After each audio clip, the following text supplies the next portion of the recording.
Hey, everybody. Thanks so much for tuning in. So, if you are on the email list, and by the way, if you're not on the email list, head to shehealstheworld.com and scroll to the bottom and subscribe so that you can get on the email list. But if you're on the email list, you probably know that we have been celebrating the launch of our Success Coach Training Academy. Master Coach. And so, in line with that, we thought it would be totally appropriate and really cool to feature Katie Potratz, who is a mindset coach, and she's going to tell you all about her journey as a coach. She's going to share her story, and she's going to talk to you about what mindset coaching is, as well as how you can transform your own mindset to start to see real results in your business as a new entrepreneur. So it's really a celebratory time. We are very, very excited to have Katie on, and we're also super pumped about launching this year's coaching school. So listen up, guys. If this is something that you're interested in, you're probably going to get lots of value from this episode. So keep on listening to hear what she has to say. Welcome to the She Heals the World talk show with Dr.S, the place to hear stories of heart-driven women creatively living free.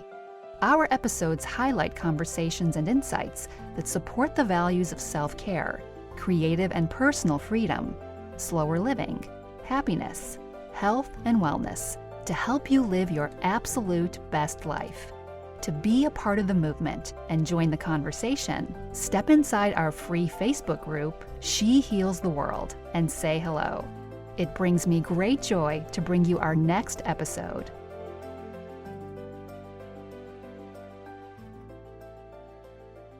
Hey everybody, welcome to the She Heals the World talk show today. So today I have Katie Potratz with us, who works with women on overcoming limiting beliefs, and she's here to talk to us about her journey as a coach, but also to give us the inside scoop on mindset.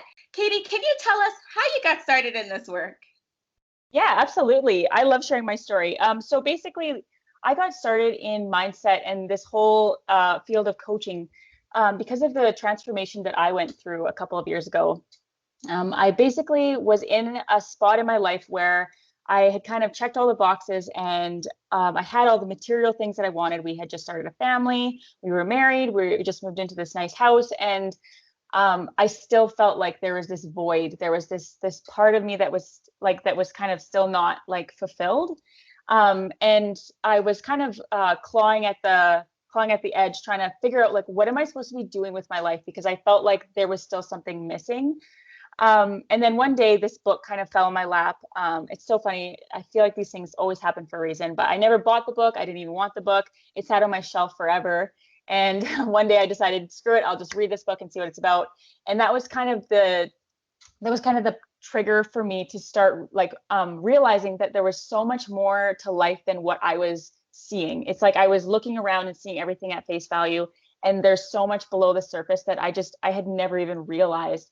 And I started to learn so much about the mind and so much about what successful people were doing. And it's funny that through this process, I realized that what I wanted to do was help people figure out exactly that, like get through this crazy feeling of, lack and feeling like there's never enough, or feeling like just feeling down and feeling unfulfilled.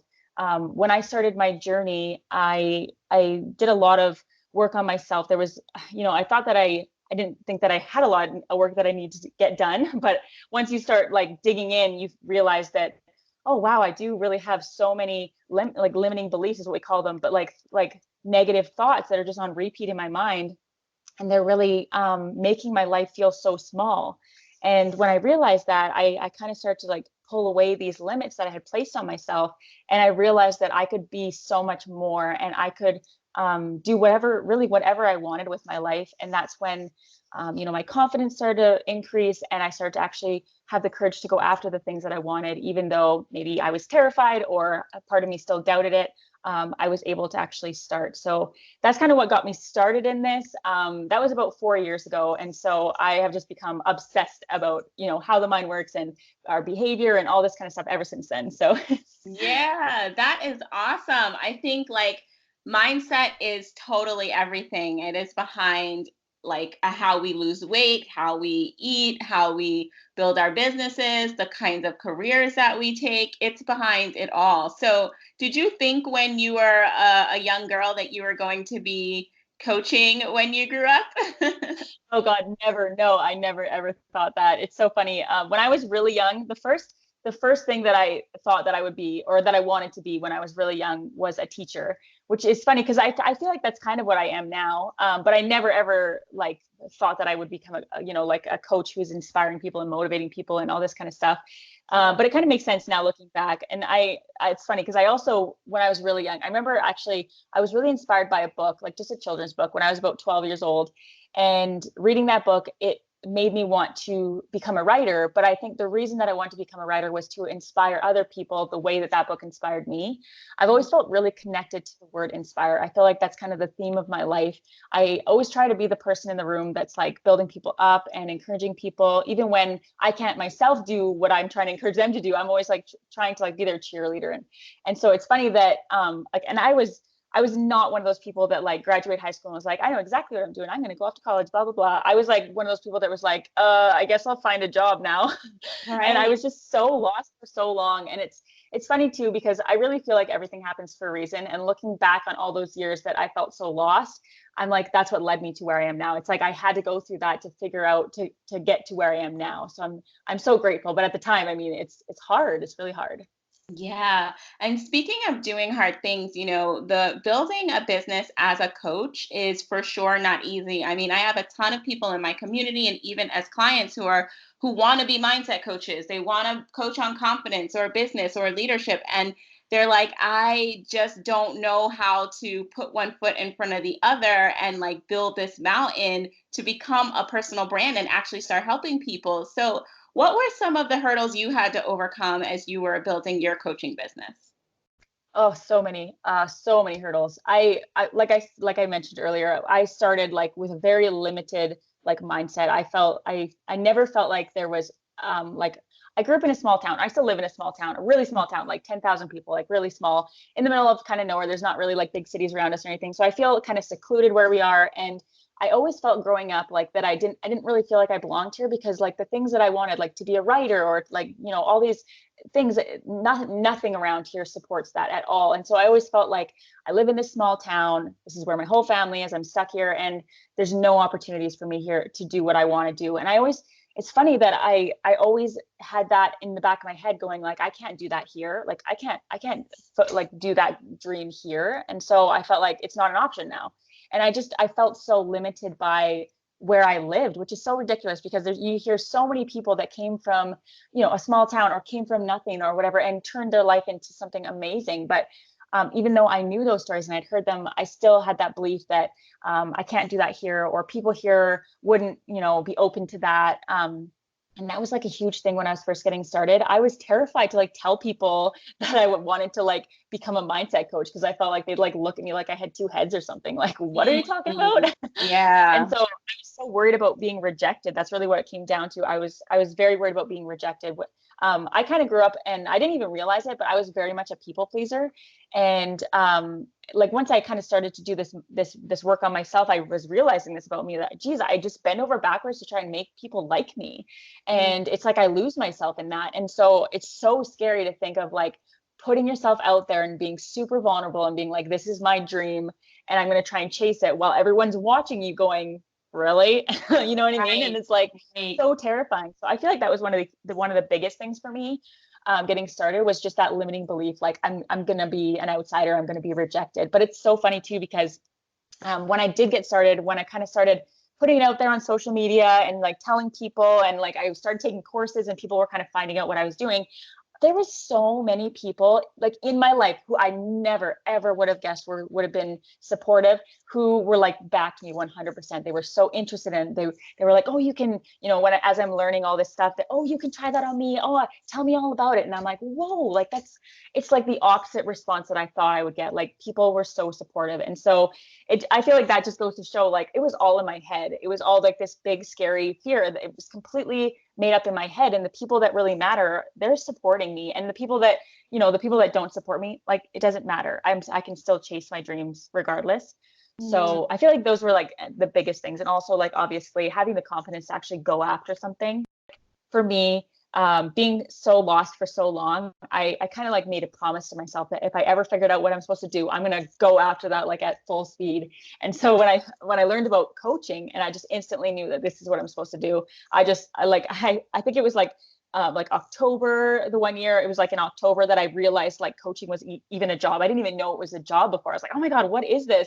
And then Yeah. I think it was like November, I like booked my first coach training, and I like got started right away because I was like, I need to do this. Like, I know this is right, and I don't want to waste any more time. I just want to like jump in this like full speed. So Mm. yeah, just having the courage to go after it's like a huge thing. Yes, it is. Let's jump in. I mean, let's go through like, how do you overcome limiting beliefs? What are they? Just give us all of the details with this whole thing. Yeah, absolutely. So I love that your audience is really ambitious women. I totally relate to that. I find that especially in people that are so ambitious and so motivated, we come up against limiting beliefs and we may not even realize it. A lot of the time, they're kind of limiting beliefs are kind of sneaky. And and going back to, I had a conversation with another coach just a couple of weeks ago, and it was like, whoa, I just like realized that I have so many blocks about, this certain area of my business. And it's like, I didn't even realize I did until I had that conversation. And so limiting beliefs can be really sneaky, and they can come in the form of fear, in the form like fear of leveling up to the next level, doubt that you're even worthy of maybe charging more or going after something, or expanding your career in different areas.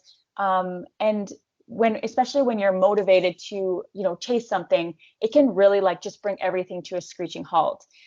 If like I find a lot of women have a lot of doubt and a lot of fear. That's what I find most in people that are looking to really improve their lives, especially, entrepreneurs and in business.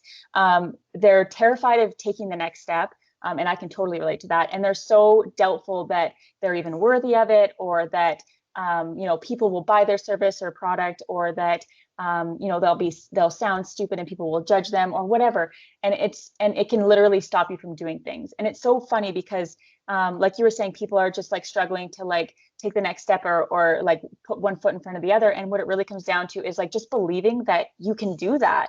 And that's where the limiting beliefs can stop you. So I want to talk about what you can do today, like on your own, to like start working through your limiting beliefs and like push through them. So Yeah. I want to just explain the first part, just how your mind works, and how limiting beliefs are even formed, or why they're important to work through. And the reason for this is that uh, a lot of limiting beliefs were formed in childhood. And the reason for that is that there's a part of your brain that wasn't quite developed until you're about the age of 5 or 6. And that's the part of your brain that kind of lets certain information become a belief or not. So basically, when you're really young, you're seeing everything at face value, and you're just forming beliefs based upon your interpretation of events, or of circumstances, or of conversations, or of people actions. And so when you're really young, you're just really susceptible to creating beliefs. And sometimes they're great beliefs, and sometimes they're just not that great. Like, I'm not good enough, or I'm not lovable, or I always fail, or whatever it is. And those beliefs kind of hide, and they'll stay with you your whole life. I always say, like, a belief will stay with you until the belief is challenged. And even then, it still takes work to get rid of beliefs that you've had your whole life. Of course, you can definitely form beliefs later on in life too, but the ones that you form in childhood are just the strongest. It's like you can think about a belief as like a pathway. And if you walk a certain pathway a ton of times, like it just gets very worn in and very like, big, and it's the way that you habitually go. It's like a habit. Whereas if you want to start taking a new path, at first it's going to be a little bit hard to go that way. It might feel unnatural, but if you can keep going that way again and again and again, you'll create like that habit. And instead of the habit being, oh, I don't know if I can, the habit will be, hell yeah, I can, I got this, or whatever it is. So basically, the limiting beliefs are just a habit, a neurological pattern that you have had in your mind for a long time. So to create a new one, it's actually so simple that it seems ridiculous. So basically, it's about changing your focus. The beliefs are all about your focus. So if you're focused on what you can't achieve, or you're focused on what's like the scary part of what you need to do, then you're going to be in fear or in doubt. But if you can change your focus to, if I do this, then how will my life, take off after this? Or if I do this, how would I, how would I feel? Or what would this bring me? Like, and focusing on the positives, we're actually telling our brains what to look for. There's this piece of our brain. It's called the reticular activating system. And it's basically, its job is to take what we're focused on and look for evidence of that out in our world. So if we're laser focused on, I can't do this, I'm not good enough, or people will laugh at me, then that part of our brain is like searching our environment for evidence to like back that belief up.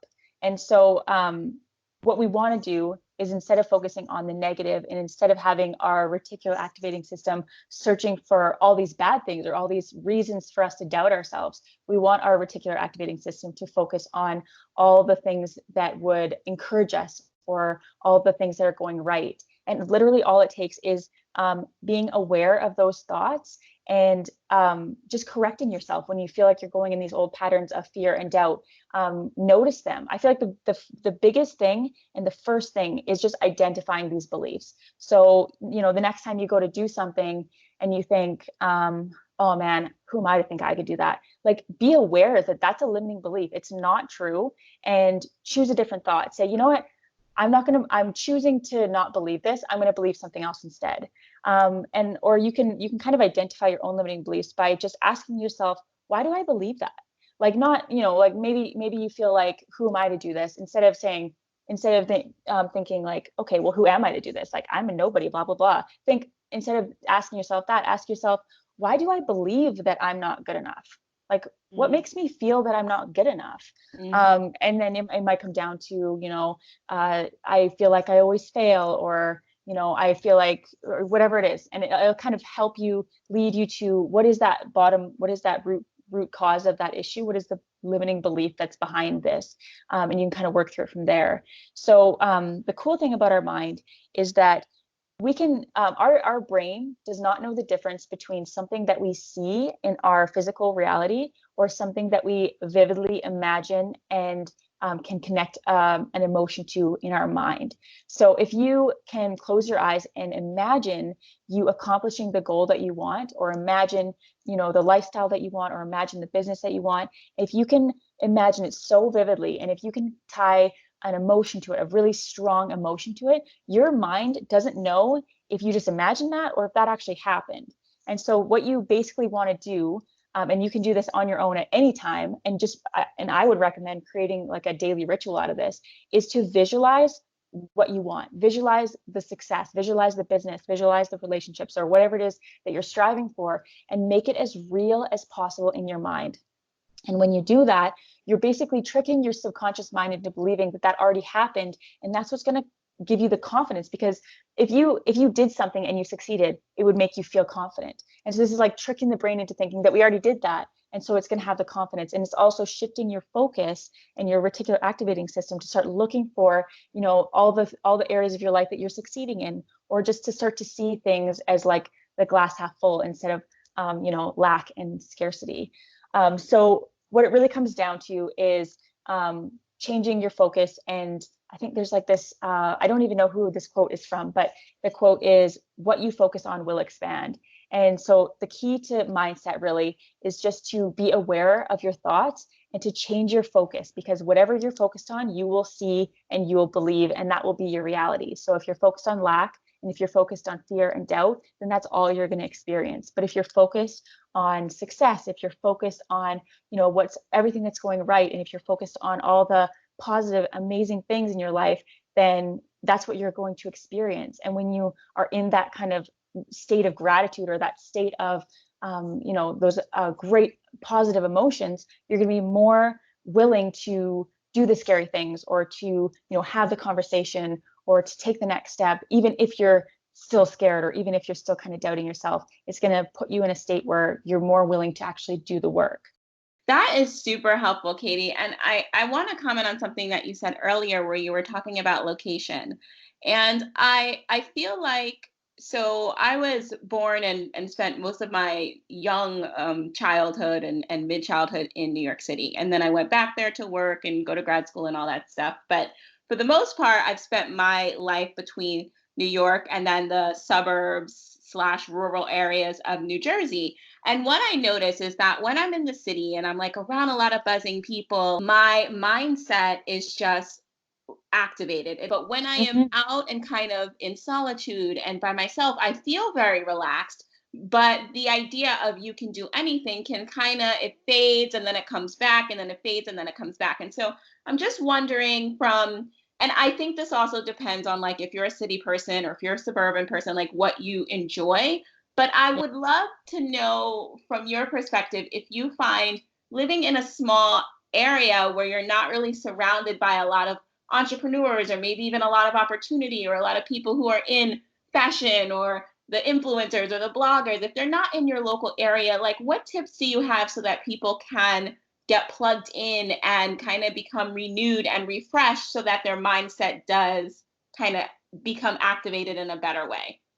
Yeah, absolutely. So I feel like because I could just relate to this so much, and I can tell you what I did and how I went from seeing my hometown as like my biggest burden to seeing it as like my greatest like asset. Yes. So basically what I did was, like I said before, I basically shifted what I was perceiving. I, instead of focusing on, you know, the negative aspects of living in a small town, I asked myself, like, what are the positive things about living in a small town? And I remember the day that I had like this epiphany. And it was like, oh my gosh, this whole time I've been thinking that living in a town where people don't understand what I'm doing, or people that they don't really get it, or they're not really open to it, or that nobody else is doing what I'm doing, I saw that as like stopping me, as that this huge barrier to my like success. And basically, I shifted my thinking and I asked myself, like, what is the best thing about living in a small town and doing what I'm doing? And it's like I had this epiphany, like, oh my gosh, I'm the only one in this town that's doing this. So, like, I have Mm, no competition. Like, literally, I have no right. competition in Yeah. this community or in any adjoining. Like, I live in a town, and then there's like, you know, like there's about 4 or 5 towns around us, about an hour drive. Nobody is doing what I'm doing in any of those small towns. And so it's like, oh my gosh, there's like, you know, 100,000 people around me, and I have no competition. So and Mhm. it's funny, like when I started thinking about that, then I was like, how can I get these people attention? How can I teach them something new? Mm, People love to learn something new. And even the people that are closed minded, if you can be relatable to them, they're interested. If you can pique their interest and they want to learn. And so it's funny because when I started to realize that living in a small town could actually be a huge asset to me, that's when I started creating these little workshops that I've been doing. And I have been attracting basically people that are my people that I didn't think existed in these small towns. And all of a sudden now, you know, I actually just did a workshop a couple days ago, and you know, I have this room of 20 people, and they are so excited about what we're talking about, and they're so willing to learn, and they're so ready for, you know, a new perspective or a new just learning about how their mind works and how they can gain the confidence and gain the clarity around what it is they want to do. And so it's like I had this belief that my that where I come from is limiting me, but instead I could choose to believe that my small town is actually my greatest asset, and it's going to help me grow, and it's going to help me, you know, have the confidence to go out into the bigger cities and to actually, you know, expand my business. mhm. Another thing I would say definitely is that I feel like this excuse might have worked, you know, 50 years ago if you were trying to do something and people really closed-minded, and you basically needed the support of the people around you because there's really no other way of doing things. But I feel like even though we all know this, I feel like it's worth saying that that's not really a legitimate excuse anymore because of the internet. Like you can literally reach Mhm. people all over the world, and that's kind of what I started to do. Like I built my business online. Like my whole like thought process around my business was it's going to be an online business where I, you know, connect with people virtually and we do sessions virtually. I never even dreamt that I would do it in my town. And like that was before I kind of realized that that was a great idea to do that in my town. But there's really no excuse for your location. You can go, like I like to go on the internet and just like I said before, see other coaches that are doing what I'm doing, and it inspires me. And so if like you were saying, if you're like out in the suburbs and that's not where you feel inspired, then change that. Like ask yourself, what would it take right now to feel inspired? And if it's the buzzing cities, like, how can I incorporate that into my life so that I do feel more inspired? Or even just going back to what I said earlier about visualizing, can you visualize the success that you want and create that feeling within you?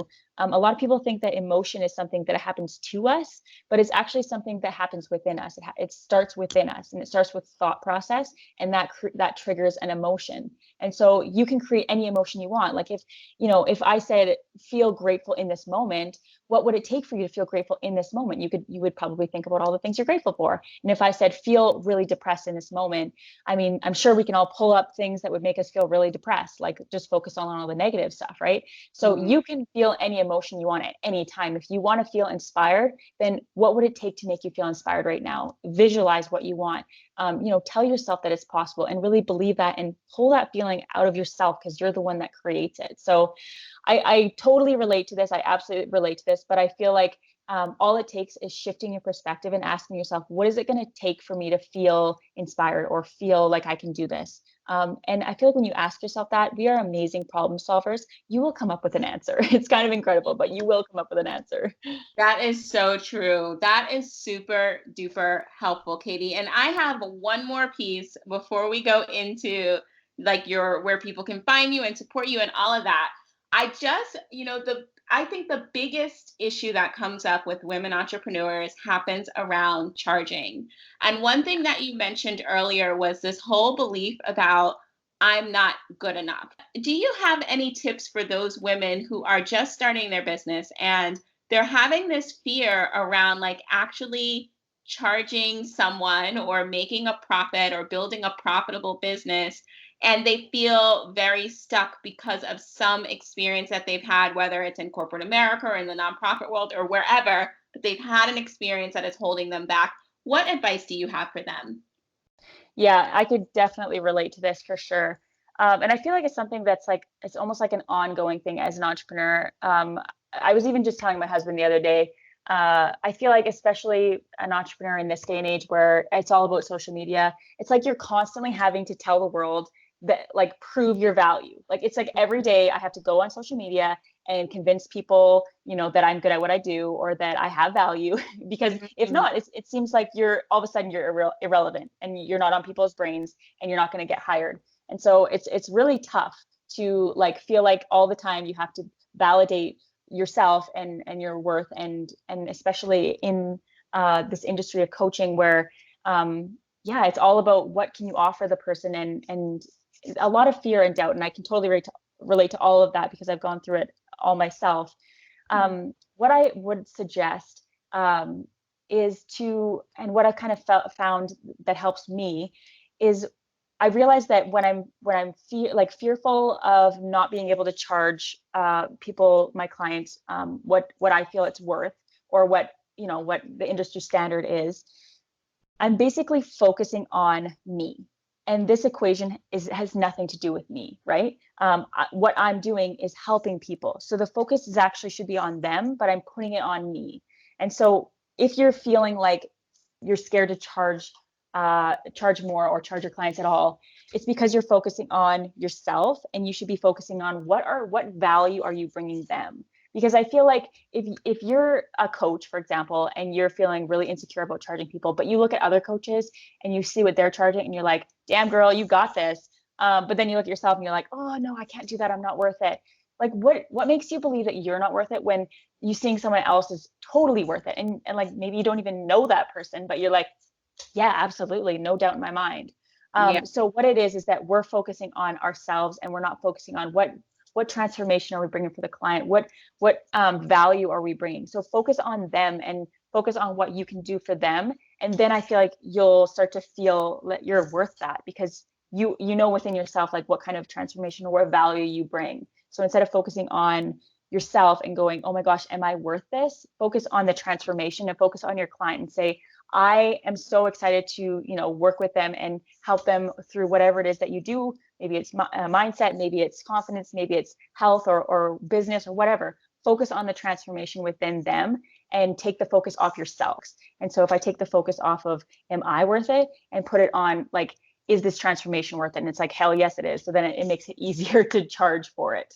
Yes, yes. Love that, Katie. Thank you. I am sure you've helped so many women just like reframing that whole thought process because it comes up over and over and over Oh yeah. again. Well, it has been such a pleasure getting these tips from you and hearing about your beautiful business and the work that you do, and even giving us some advice on how we can truly transform these beliefs that no longer serve us. So, if you could look back and give your 10-year younger self any piece of advice, what would that be? Oh, I would definitely say just never think that what you want out of life is unrealistic, or never feel like you're dreaming too big. I was when I was really young, I was definitely like a dreamer. I had like crazy big goals for my life. And as I got older, I started to think that, maybe that's not really possible. Like I said, with all these fears about where I live, or just that I feel like every time I try something, it never works out. And I lost that feeling that, just of like reaching for the stars. I kind of lost that. And so if I could go back and tell my 10-year-old self anything, it would be like never stop dreaming, and never settle, and never take your dreams down a notch to make them feel more realistic. Continue chasing them, because if you believe that it's possible, and if you believe in yourself, you will definitely get there. You will get there. Keep dreaming and keep believing. Yeah. Beautiful. How can our people find you and support you? Where are you at on the web? I'm always on Instagram. It's my favorite place to hang out. So my Instagram handle is just Katie Potratz. On Facebook, it's Katie Potratz Coach, and you can always come check out my website at www.katiepotratz.com. Beautiful. Thank you so much, Katie, for joining us, and I can't wait to have you back. Thank you so much. Well, there you have it. Thanks so much for listening to the show today. And as always, for more resources as you continue to live out your beautiful mission of healing the world and grow your beautiful business, you can head to www.shehealstheworld.com/freebie to see what new resources I have in store for you. Thanks for listening. Tell a friend, and I can't wait to see you at the next episode.